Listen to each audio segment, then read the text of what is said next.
Hi, so this will be the second and final installment for making this 132 scale Mitsubishi Galant by ARII. I have masked the entire car so that I could go over the chrome parts here with the tester's gloss black. And when I did so, I was kind of multitasking. This is one of the benefits of having several different projects going on at the same time. Is that I was able to do the gloss black for the Knight Rider car, and then I did this at the same time. So that's pretty nice. So I have yet to peel off the masking, but I hope everything will turn out just fine. Once this is done, I will need to do a clear coat, and then I will make the custom decals that I have planned to create for this car. So let me just go ahead and peel this all off, and then I'll get back to you. So far, so good. Okay, so there's a bit of a problem. Unfortunately, as I was removing the masking, you could see that some of the chrome is worn off somehow. It came off when I removed the tape. So I'll have to go over this again with the chrome. And the same goes for the back bumper. Okay, what I'm going to do next is flip this upside down. And I have a bunch of flat black paint, so I'm just going to paint on the inside real carefully here.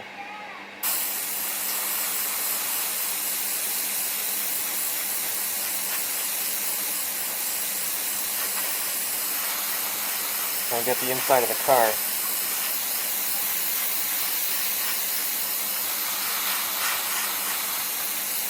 So I'm taking off all the masking, and it looks pretty nice. This is the last piece here.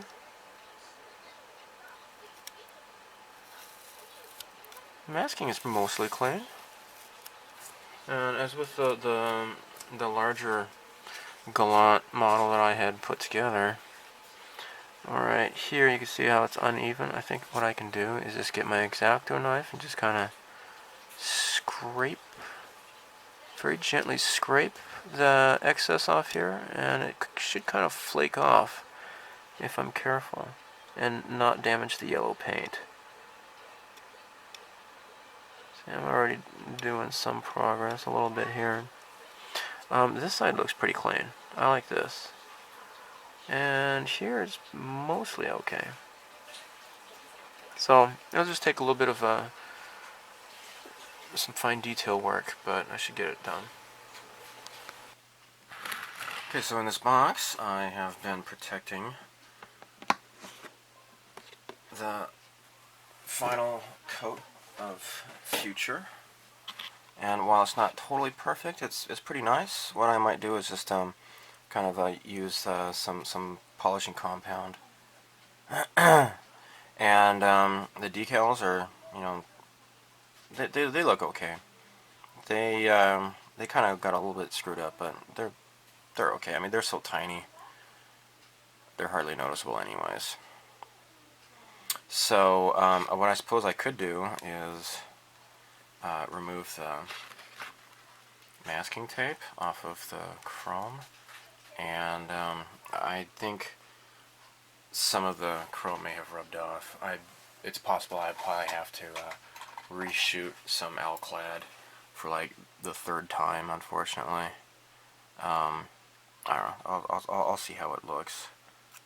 So, yeah. So respraying the Alclad seemed to work just fine. It looks more or less okay, and I just did like a real rush job with masking off the area and just wrapping the whole thing up with some newspaper advertising. So what I want to do is just use some polishing compound. I think fine. I'll just start with fine, and if I want to, maybe I might work my way up to finish. But I'm just going to get like the top, the hood, and the trunk, especially the top and the hood. So since this is blue in the blue container, I use the blue cloth. That way I don't get anything mixed up at all. So I'm just going to use like maybe a corner here. And when I use this on the Knight Rider kit, I made the mistake of not washing the compound off. I didn't know about that until later. So I will want to wash it off when I do this.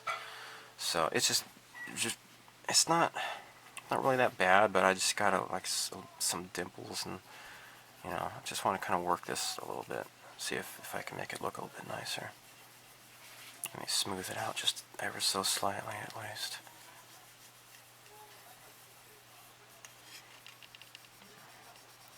So the first time I sprayed it with Future, maybe I didn't have a completely clean airbrush, and it kind of like blistered up a little bit. Maybe there was some water in the airbrush, or maybe like a bit of lacquer thinner or something rather that may have still been floating around in there. And so I was not satisfied. So what I did was just did the polishing cloths to smooth it down, and then reshot the Future, and that's what you saw. I had done some video, but I had some problem with my S-Video card, and as a result I lost some video footage, but you know, whatever, you're getting the recap right now, so no big deal. So this looks pretty okay, I guess. Let me just polish this here.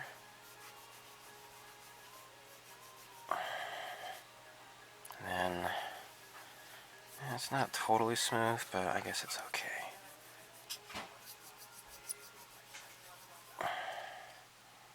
I just barely have like a little bit of the yellow kind of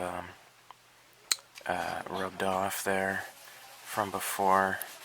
Gotta be careful in that area. I guess this is okay. And maybe the trunk's not so bad after all. I think I'll skip the trunk. And let me do the fine. Now this stuff is, I'm sorry, the finish. This stuff is so fine though, it turns into powder. So every time I open this up, I get like a little bit of a burst of powder. It's kind of irritating. There, it wasn't so bad this time, I guess. Because, you know, it dries up inside the tube and the cap. And when I open it up, I got like this chalky powder that comes out. So, let me put some on here too. On the hood, or the bonnet, as people in the UK, and I assume Australia, and anywhere else, I guess. A bit of some FYI trivia about the Japanese language. You know, we Americans call this the hood and the trunk. You know, people in England would say boot and bonnet. In Japan, they say, no, sorry, the boot and bonnet. In Japan, they say bonnet and trunk, so they kind of borrowed both vernaculars. It's kind of amusing, I think. So they kind of borrowed both American English and Queen's English. But they say hood and, or I'm sorry, they say bonetto and trunk. Okay, this looks nice. So, we are ready for some assembly. Now, here is the windshield wipers. Those have been chromed as well. And I need to build up the internal parts of the car. Got the tires here. So these chrome hubcaps are really fantastic looking.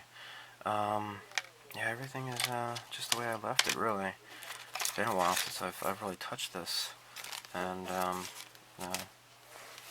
clear parts are in there. So yeah, let's get started. Let me gather my thoughts here and figure out how I'm supposed to do this. Okay, I'm just consulting the instruction booklet here. This should be a pretty easy build, I think. Let me cut these off. Here. There. And there. Okay, now this is trash. Now, this one's already kind of popped off. Is there a front and back to this, or maybe not? Okay, so these just fit in here. There's no company logo on the tires or anything. They're kind of just generic looking. But doesn't that look cool? Look at that. That is beautiful. Just go ahead and pop these off. And do the same for the rest of the tires. Okay, now on the exterior, there are these chrome parts here that go on the back. You take these off. There. Let me put this away. Now, these parts, make sure my hands are clean, go here and here. So, what I'll do is, first I need to kind of strategize how these are going to fit. Make sure I put them in the right places. And that looks like that's how it fits. Okay. So what I'll do is, hopefully without going overboard, smush some paint in here. Make sure I get around the perimeter here. There. And kind of drop it into position. There. Nice. Let's do the other side. Oh, it's still wet because I just rinsed off the polishing compound. So, gosh. It's got a bunch of water everywhere. There. Okay. So, let's get some more glue on the little brush here. And kind of work it around here. There.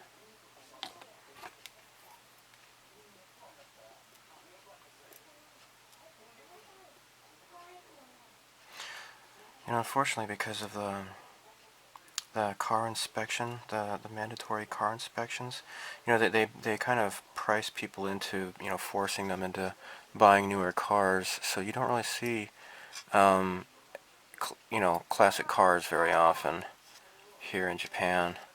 It's funny because actually you could maybe find some like some classic Ford Mustangs and such that people might import from America, but Japanese cars like these GTO, you know, muscle cars or whatever from the 70s and such, don't really see them very often on the road. It's really a sad shame. Now I'm also going to need to do some panel lining here too. Actually, do the trunk and such. I should get to do that. So now the future, as you know, is acrylic, and this panel line accent color is enamel. So there's no problems. There's no interactivity at all between this accent color stuff for the panel lines and the paint job. And unfortunately, though, the stuff kind of goes on a little bit dirty. It's kind of hard to get like a really clean line. See, look at that. This is kind of irritating.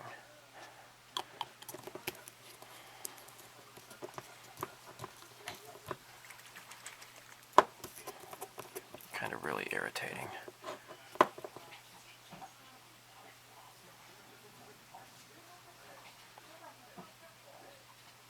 Dang it. And it's not... Shoot, look at that. It looks like crap. It really, really looks like crap. I wonder... I really wonder if I'm able to do this better with a Gundam marker, perhaps. Let me see. Well, so far, sort of good, I guess.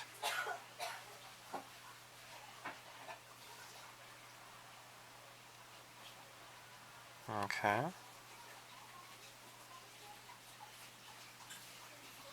There. Not bad. Let's get this down here. Done. Okay. Well, crap. I might just do the whole car with this stuff then. Might be easier. There. Look at that. Alright. You have failed me for the last time, Admiral. I'm not going to use this on this model. Now, if I mess up with this, I can use like an eraser or something to rub it off.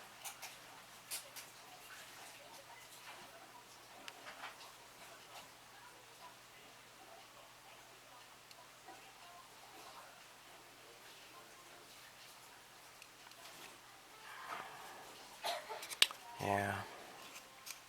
So yeah, I'm gonna go over the model with the Gundam marker and get back to you. That's what I'm doing. Okay, so I ended up being flaky. I went ahead and used the Pentaline accent color after all on top of the Gundam marker. The results actually look pretty nice. Then, you know, if I just chosen one or the other, with these two combined, it kind of looks kind of nice. Where one fails, the other one picks up the slack, I suppose. So anyhow, I'm just taking this off with some enamel thinner, and then I'll be done. Well, I had to use the eraser. Kind of buffed the gloss just ever so slightly. So what I think I might do is use the fine polish, or the finish polish, in that area right there, just to kind of bring back that shine. That's one thing I don't like about using the eraser, is that it kind of wants to dull the surface just ever so slightly. So yeah, it looks like I'm done. Oh wait, let me get the gas tank here. The gas cap. Swankalicious. Okay, now start working on the internal of the car. Yay.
Something that I had covered in the previous video that I lost, was that I just hand painted Future with a brush, and then I used some chrome enamel to fill in the cracks. I just kind of watered it down with some Zippo lighter fluid and filled in the cracks there.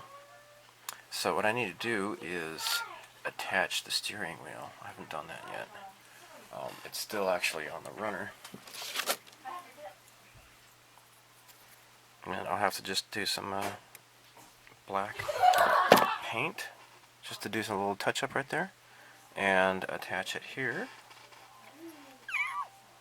to the steering column, which is already glued into place.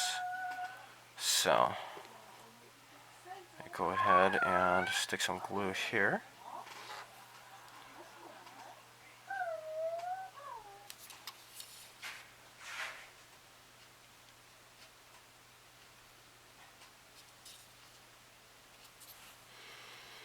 Now the dashboard might be a little bit difficult.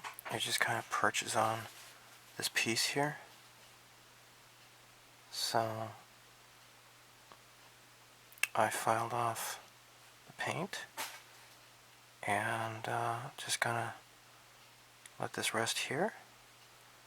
And so I just have exposed plastic connecting with exposed plastic, and so it should solidify the bond that way. Let's see. I don't like how that fits there though. That's kind of strange. That makes me kind of uneasy. So next, the tires, the wheels can go on.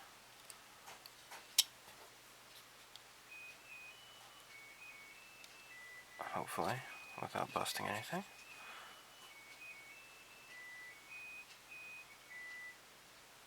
Huh, okay.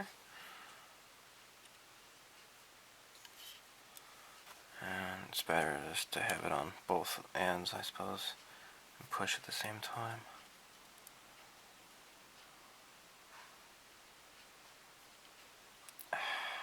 Please don't break on me. Well, oh crap, now this just came apart. I guess you can kind of spin them into place more, I suppose. I don't like how these tires fit. You know, normally these are like the easiest things to go because they're made to spin, you know. But there's no poly caps though, it's just plastic on plastic. And just kind of have to work it in, I suppose. Weird. Oh well. Let me put this back into place. Strange. I might have to reseat this with more glue. This is not really working out either. Gosh. It's getting kind of messy. Just maybe I should have scraped the glue off this piece here too.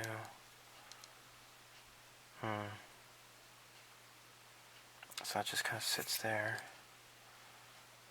and get plenty of glue here.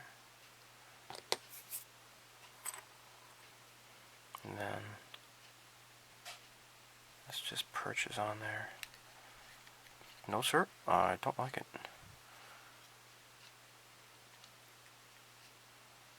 Well, there we go. Okay. So this fits over here onto the back wheel well, and it doesn't really come in here, so there's going to be a gap. It looks, if you look at the instructions, it would seem that they kind of line up perfectly, but there's not, because you can even see here there's a gap for some reason. So yeah, that's just what you'll have to expect with this for some reason. I don't know why it doesn't fill it up all the way, but whatever. Okay, so next, the interior is done, so now we're going to have to fit stuff onto the exterior. Okay, the rear is in place, I just realized I need to paint these red. I need to get some clear red and paint the tail lamps. The license plates are done with custom decals. This is the Kobe license plate. It's the same license plate I used for the Honda Fit years ago. So I just had it scanned, so I just printed it out again, and just had to resize it to 132 scale. Okay, I'm going to do the headlights now. So I just brushed on some micro crystal clear, because I don't want to use the Tamiya cement, because it's going to eat away into the paint. Now what I have done is I've painted the back side of these, the headlights, with Tamiya chrome silver. Now, this is a tip that a viewer had submitted to me in a previous video. He said, wrap some double-sided tape around a toothpick for applying small things. And, okay. I'm gonna maybe help this release. Well, maybe a little bit too sticky. There we go. Alright, first one's in place. Let's try this again.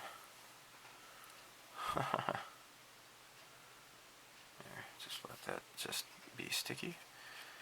Oh, by the way, I've got the license plate in place, as you can see. The front license plate doesn't really have a slot, like a place for it to go, so I just kind of glued it on where I felt it should go, according to just looking at the instructions. And oh well, see, this is working. This is pretty cool. So thank you so much, Fragnet Zero.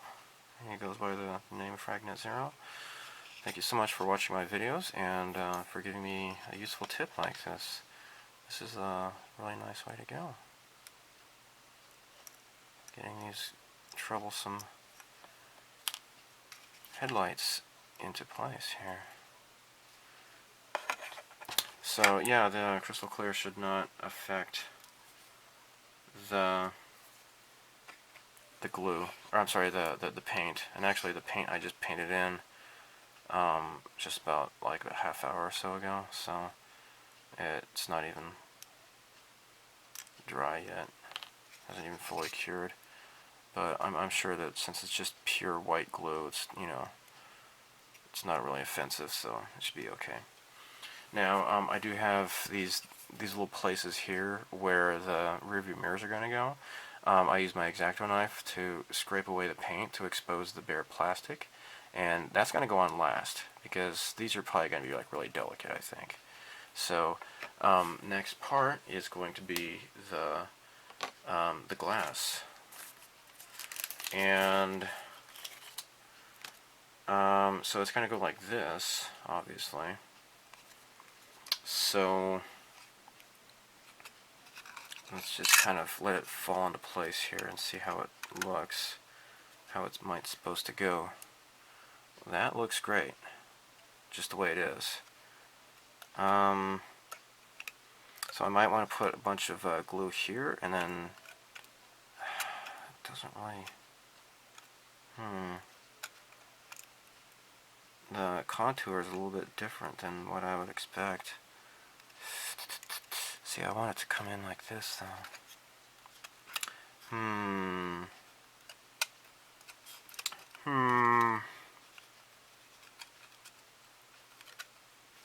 Okay. Alright, I might have to clamp it and get away with it that way. Alright, so what I might want to do is maybe use this jelly type of glue to kind of secure this, perhaps. This is that GSI Krios glue. The do I want to use this or not? I think I probably want to smear it around this part at least, and perhaps might just use Tamiya cement for the top part. Okay, I am hoping to forego using the Tamiya cement. Let's just go straight for this. and see how this works. And I just realized I need to spread some more glue along the edge here. Get this up inside here. There. Because this is where it's going to really come in contact. And I want to make sure that there's adhesive here to keep it in place. Alright, now let's just drop this into place here. Hopefully this will work right. Hopefully.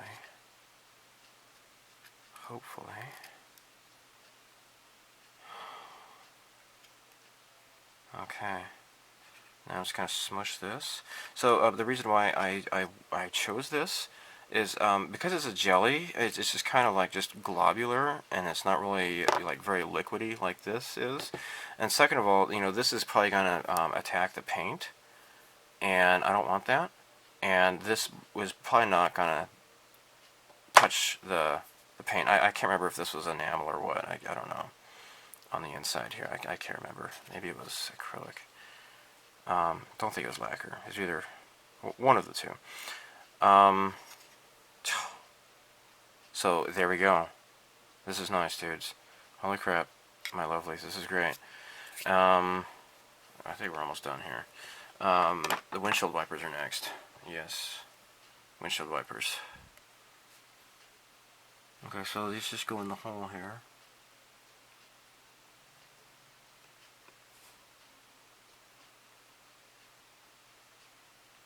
Crap.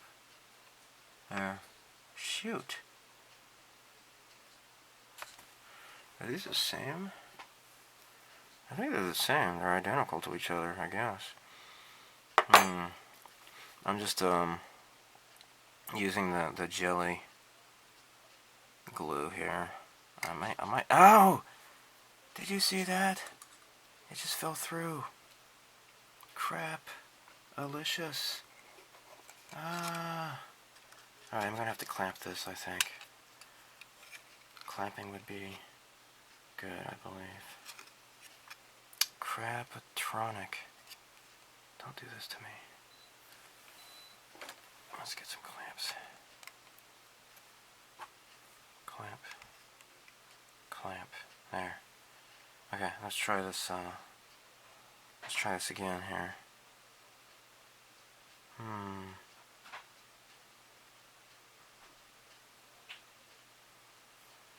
Now, I wonder... these are identical, I suppose. Yeah. Okay, let's try this.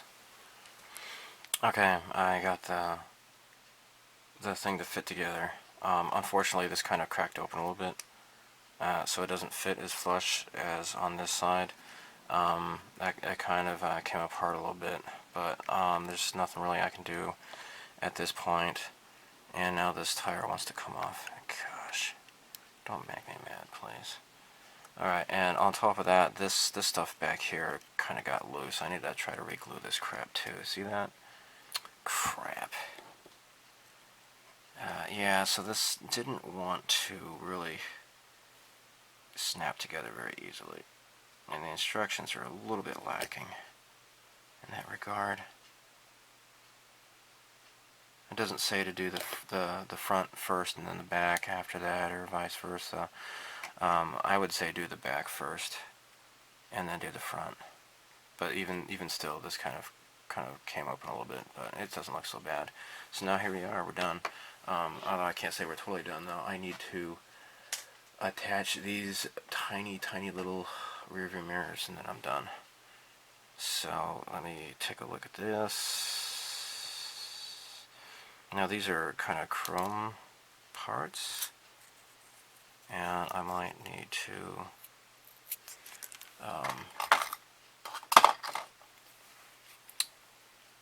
take off the chrome.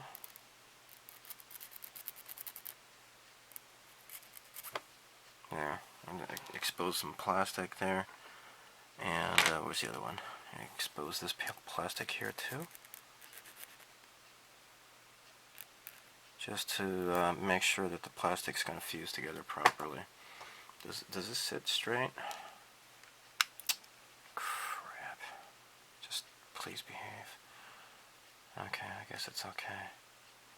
Yeah. And I have to kind of figure out which way goes which. This looks to go like this over here. So let me, is this straight? Yeah, I guess so. Okay. And once I'm done with this, then I'm totally done, you know? And then, yeah. Okay. Okay, please behave. Please stay. Crap.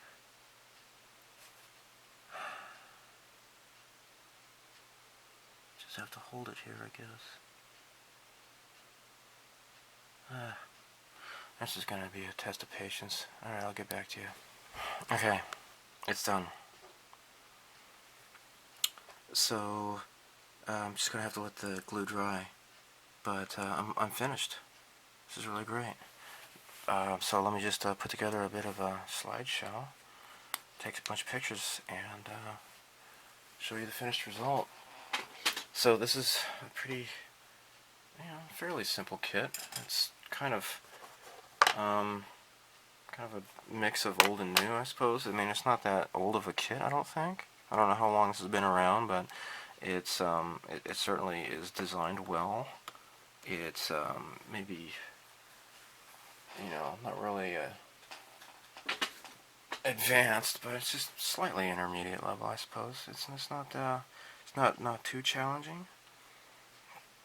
It doesn't totally behave as incredibly awesome as a newer model would, but that's to be expected. But this is pretty cool. Really, really nice. I'm happy with how this turned out, and I'm just kind of concerned about these things. Hopefully they're gonna stay on and not come off. So this is another one down, and finally finishing up another model left over from the previous year. So stay tuned for more stuff. Next up will probably be, most likely, be the Back to the Future, and I'll get back to Star Trek as well. So for some final thoughts about this kit, it's pretty neat. I like this little kit. It's a much better model than the larger 1/24 scale Mitsubishi Galant model that I completed last year, the one that was made by Doyusha. So this model is a part of ARII's Owners Club series, the 132 scale model kit series. My biggest complaint is that there are no decals that come with this kit. Now, it seems that only a few of these Owners Club kits actually contain decals, which is really sad. Now, ARII has a 1/24 scale Owners Club series, and those seem to come with decals. I don't yet own any, but they do exist, and I think they are out of print, but they can still be found pretty easily online. So yeah, the decals would have been greatly appreciated with this kit, particularly the token black pinstripe that you see with this model of car, and which is also featured in the artwork on the box. So I did a Google image search in Japanese to find a decent picture of the Galant logo, and I used the dummy image ready to straighten it out and correct it so I can create a decal. So I then printed it out for the back logo of the car, and also for the sides, the back sides of, on the left and right side of the car, as well as the two license plates. I printed that on tester's decal paper. So I believe, if I remember right, ARII has 3 Mitsubishi Galants in this Owners Club 132 scale series. However, I do not think they have a Galant in their 124 Owners Club line. So ARII it's basically it's a shell of its former self these days, and it's not the same company it once was. It's now like a combination with Micro Ace, which makes train models. RD's only scale model kits seem to be these 132 scale cars. A few years ago, they had made a really excellent looking Galaxy Express 39 locomotive model that seems really superior to any of the Bandai versions that I had seen. This kit is now out of print. Actually, I think there were two kits. There was the the 39 Express train based off of the movie, and another one based on the TV show design. They're slightly different. They are now out of print, and as well as pretty much everything else that ARII has made, except for these 132 scale Owners Club cars. Each year at the Shizuoka Hobby Show, the ARII Micro Ace booth has piles of these 132 scale models. I'm not sure if they're even coming out with any new ones or not. So yeah, decals would have been greatly appreciated. Otherwise, the detail on this kit is very nice, and the parts fit together fairly well. Now, the top does not fit down onto the chassis as well as typical car model kits, at least from my experience. And as you saw in the video, I had a bit of difficulty with that. The fit is a little bit more tight than I think it needs to be. I wish the bumpers could have been separate pieces, and this would have made painting the body a lot easier without all the masking. And lastly, the license plates are a bit too thick for this scale of car. I didn't realize this until it was time for assembly. I just didn't even think about it. So the next time I build one of these Owners Club 132 scale car kits, I will probably file the plate down to make it thinner looking. But in all, this is a fun kit, and I really like this Owners Club 132 scale line of automobiles by ARII. So thanks for watching. Bye.